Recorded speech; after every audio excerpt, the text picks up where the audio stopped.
मित्रों, जब वैवाहिक गठबंधन दो अलग-अलग संप्रदायों के बीच स्थापित होता है, तो उन्मादी लोग सभी सामाजिक समरसता में कड़वाहट घोलने लगते हैं। ऐसा ही कुछ रंजन बाबू और रेहाना के बारे में भी घटित हुआ।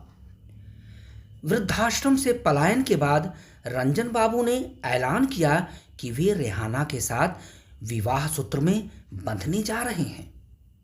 इस बात ने पूरे शहर में और सोशल मीडिया पर धूल पकड़ी। अध्याय 16 में इसी मुद्दे पर कथानक का ताना बाना बुना गया है। इस अध्याय का शीर्षक है मजहबी नौटंकी। इसका वाचन सुनिए। रंजन रेहाना पलायन की खबर जंगल की आग की तरह पूरे शहर में फैल चुकी थी। शाम को जिले के कई सामाजिक कार्यकर्ता और स्वयंसेवक आश्रम में आ धमके तथा उन्होंने इस घटना पर प्रबंधक के सामने सख्त इतराज दर्ज कराया। मोहल्ले जी ने उन्हें आश्वस्त किया, जैसे ही दोनों के बारे में कोई जानकारी मिलेगी आप लोगों को तत्काल इत्तला कर दिया जाएगा। चुनांचे पता नहीं कैसे यह खबर काफी दूर दूर तक पहुंच गई। कुछ फिरके परस्त मुसलमान भी बलवा करने आ धमके। इसके पहले उन्होंने कभी यह जानने की जरूरत नहीं की थी कि रेहाना नाम की उन्हीं की बिरादरी की एक बेसहारा औरत आश्रम में रहती है जिसका इस दुनिया में कोई नहीं है। वे बगावत करने पर उतारू हो गए। वे इस बात पर बवाल कर रहे थे कि आखिर एक हिंदू मर्द ने किसी मुसलमान औरत के साथ रिश्ता कैसे कायम कर लिया। लिहाजा किसी तरह उन्हें समझा बुझाकर वापस भेजा गया।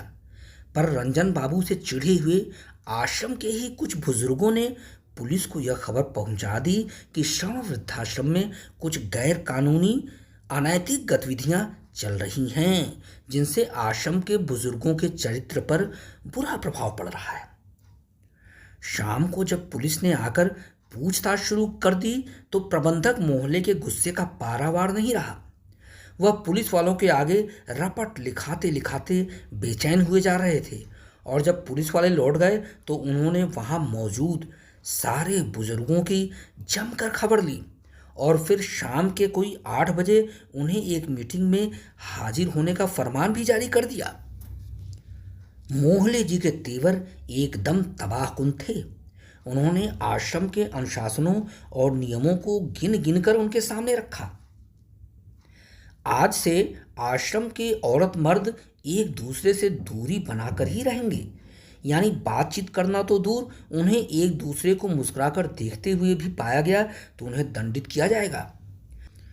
इसके अलावा उन्हें हॉल में टीवी देखने, लूडो या शतरंज खेलने, योग शिविरों में योगाभ्यास करने जैसे मन बहलाव की चीज़ों से वंचित रखा जाएगा। इसके अतिरिक्त उन्हें रूटीन में जो चीज़ें उपलब्ध कराई जाती हैं वे ही मिलेंगी। मांगने पर न तो अतिरिक्त चाय मिलेगी न ही बिस्कुट नमकीन। हाँ, उन्हें सुबह आश्रम के स्टाफ के नित्य क्रिया से निपटने के पहले बाथरूम में शौच और नहा धोकर निपटना होगा। उन्हें अपने कपड़े खुद धोने होंगे और इस्त्री करने होंगे। रसोई से अपना खाना खुद लाना होगा। उन्हें इन कामों के लिए कोई अटेंडेंट या नौकर मुहैया नहीं कराया जाएगा। आदि आदि नसीहतें सुनकर अधिकतर बुजुर्ग आपे से बाहर होने लगे। कुछों ने तो प्रबंधक के सख्त रवैये के कारण वृद्धाश्रम छोड़ने का ही मन बना लिया।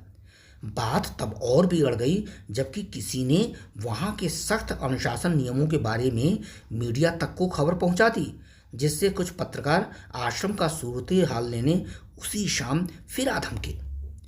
मोहल्ले जी गाल सहलाते हुए उनसे रूबरू हुए और फिर उन्होंने उनसे आग्रह किया कि वे इस घटना को इतना तूल न दें, वरना उन जैसे समाज सेवी लोग जन कल्याण के काम से अपना किनारा करने लगेंगे। पर पत्रकार भी कहाँ मानने वाले थे। उन्होंने आश्रम में अपनाए जा रहे सख्त अनुशासन नियमों की पूरी रपट अगले दिन शहर के अखबारों में दे दी। उधर रेहाना रंजन प्रेम प्रसंग ने पूरे शहर में मजहबी रंग ले लिया था। श्रवण वृद्धाश्रम के चारों ओर पुलिस के घेराव की खबर भी सुर्खियों में आ गई, क्योंकि दंगाइयों ने सांप्रदायिक कारणों से आश्रम को बम से उड़ाने का ऐलान कर रखा था। ऐसे में प्रबंधक मोहले रंजन बाबू और रेहाना बेगम को चुन चुन कर गालियां दे रहे थे।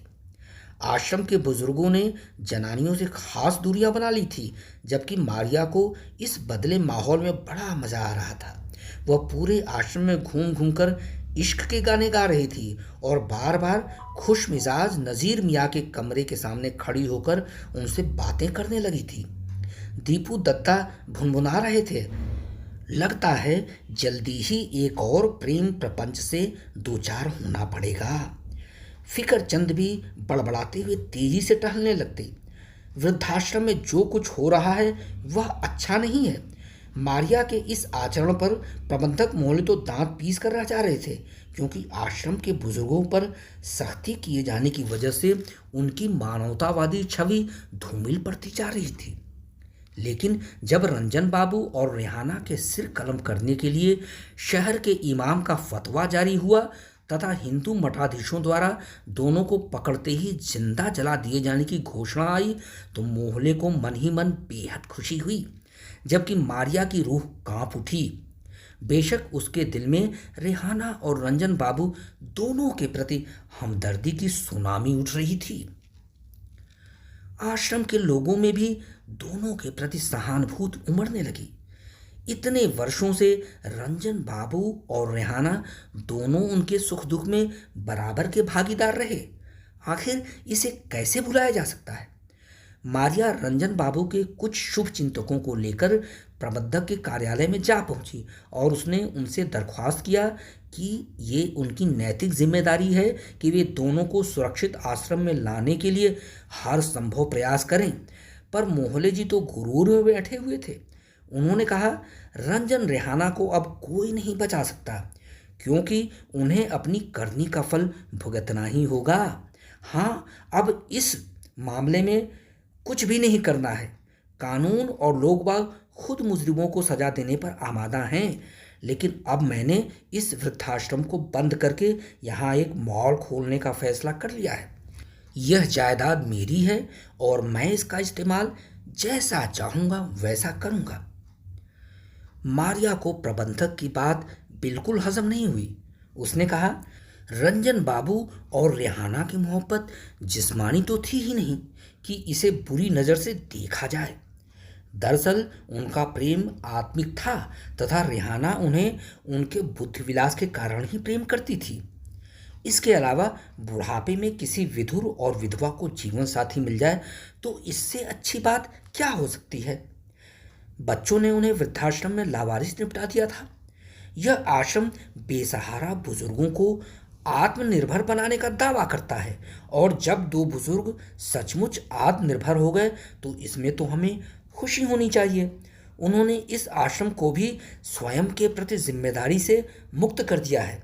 यह आश्रम अब उनके खाली कमरों में दूसरे बेसहारा बुजुर्गों को आश्रय देगा। मेरा तो मानना है कि हमें दूसरे बुजुर्गों को भी इसी राह पर चलने के लिए प्रोत्साहित करना चाहिए जिस राह पर रंजन रेहाना गए हैं। दरअसल उन्होंने तो अपने इस कृत्य के द्वारा अपने स्वार्थी और भावना शून्य बहू बेटों और रिश्तेदारों के गाल पर भी एक जोरदार तमाचा जड़ा है। देखिए, जब उन्हें लगा कि उनके बूढ़े माँ बाप के कारण उनकी बदनामी हो रही है तो वे यहाँ शिकायत करने आ गए। लेकिन जब वे इस आश्रम में कई बार डायबिटीज़, हाई ब्लड प्रेशर और चिकनगुनिया के कारण मौत के मुंह में जाते जाते बचे तो वे उन्हें देखने तक नहीं आए। जब रंजन बाबू को हार्ट अटैक पड़ा था और जब रेहाना भी चिकनगुनिया के दर्द से तड़प रही थी तो उनके बहू बेटों और घर वालों को खबर भेजी गई थी, पर वे उन्हें देखने तक नहीं आए। मैं तो समझती हूँ कि रंजन बाबू ने रेहाना से विवाह जानबूझकर किया है ताकि वे अपने मतलबी परिवार वालों को एक सबक सिखा सकें। उस वक्त प्रबंधक मोहल्ले का मन भी डोल गया। उनको मारिया की बातें 100% जायज़ लगी। मन के एक कोने से आवाज़ आई, ठीक ही तो कह रही है मारिया। तब वो आत्ममंथन करते हुए जड़वत से हो गए। फिर बहुत कुछ सोचते हुए उनकी पलकें भीग गई। शायद उन्हें एहसास होने लगा था कि रेहाना और रंजन बाबू के प्रति उन्हें मानवीय दृष्टिकोण अपनाना चाहिए। उन्हें अपने खुदगर्ज और गुरूर भरे बर्ताव पर बेहद अफसोस हुआ। उन्होंने उसी शाम फिर एक मीटिंग बुलाई और यह ऐलान किया, इस वृद्धाश्रम के सारे बुजुर्ग मेरे माता पिता समान हैं। मुझे खेद है कि मैंने खुद को और आश्रम को बदनामी से बचाने के लिए सिर्फ अपने बारे में सोचा।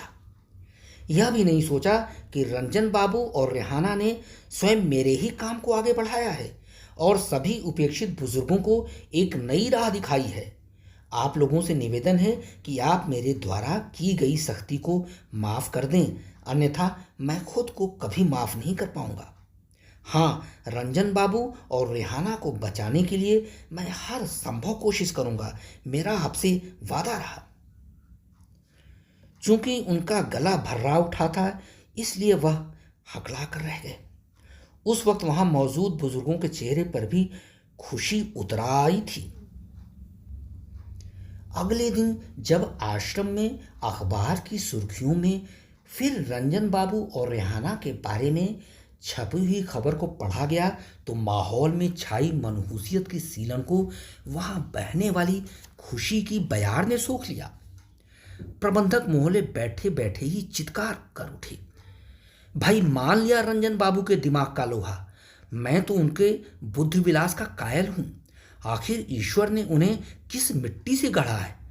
जैसे कि उन्हें पता रहा हो कि अगर वह भागकर किसी मुस्लिम औरत से शादी करेंगे तो शहर में बवाल मच जाएगा। लो, अब तो उन्होंने हिंदू मुसलमान दोनों के मुंह पर जोरदार तमाचा जड़ दिया है। अब बलवाइयों के दंगा फसाद करने की कोई वजह ही नहीं बनती। अखबारी खबर यह थी कि आश्रम से निकलते ही रंजन बाबू सीधे बौद्ध मठ गए थे, जहां वे रेहाना समेत बौद्ध धर्म में दीक्षित हुए। बौद्ध बनने के बाद ही उन्होंने शादी की।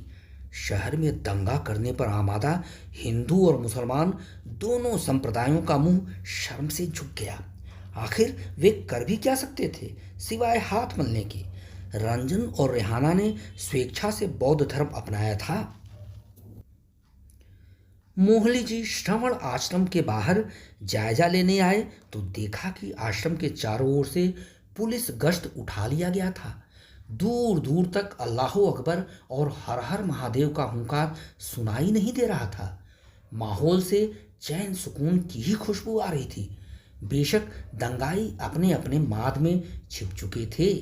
प्रशासन को लगाए गए कर्फ्यू के दौरान कोई धरपकड़ और दंगाइयों के साथ कोई जबरदस्ती करने की जहमत भी नहीं उठानी पड़ी।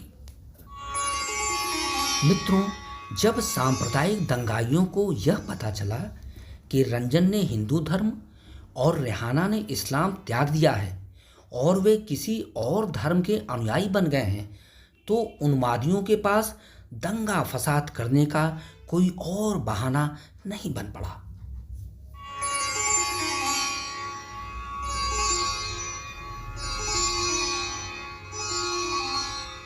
कृपया सब्सक्राइब करें, शेयर करें